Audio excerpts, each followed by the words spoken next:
இன்றைக்கி வந்து பார்த்திங்கன்னா கோவக்காய் வறுவல் எப்படி பண்ணுறதுன்னு பார்க்கலாங்க. கோவக்காயை நல்லா கழுவிட்டு கட் பண்ணி வச்சுருக்கேன். பக்கத்தில் வந்து வெங்காயமும் கருவேப்பிலையும் எடுத்து வச்சுருக்கேன். கடாய் நல்லா சூடானதும் எண்ணெய் விட்டுக்கலாம். எண்ணெய் சூடானதும் கொஞ்சம்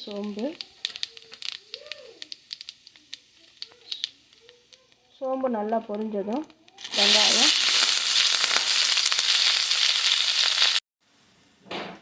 வெங்காயம் வதங்கினதுக்கப்புறம் உப்பு,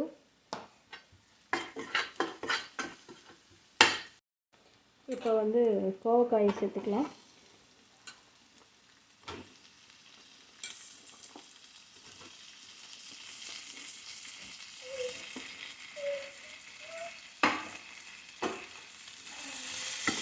கோவக்காயை நல்லா பரட்டி விட்டுக்கலாம்.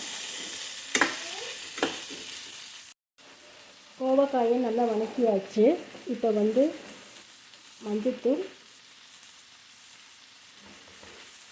உப்பு, மிளகாத்தூள். இப்போ வந்து மிளகாத்தூள் போட்டுட்டு நல்லா வதக்கிட்டு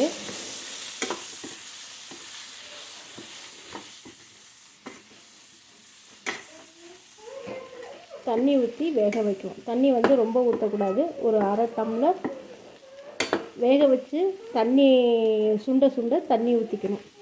வெந்ததுக்கப்புறம் மூடி வச்சிடலாம். தண்ணி வந்து பாருங்கள், தண்ணி வந்து ஒரு அரை டம்ளருக்கு தான் ஊற்றியிருக்கிறேன். இதிலே வெந்துடும். வேணும்னா கொஞ்சம் தண்ணி ஊற்றிக்கலாம்.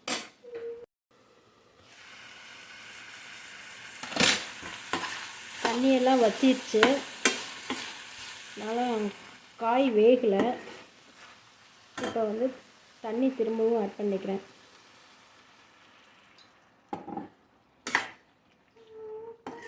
வேகிறதுக்கு டைம் ஆகுது.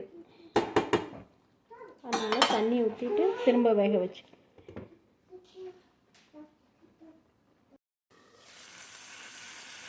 தண்ணிலாம் வற்றிடுச்சு. காய்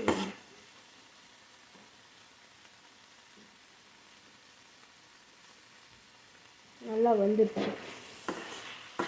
அருமையான கோவக்காய் வறுவல் ரெடி.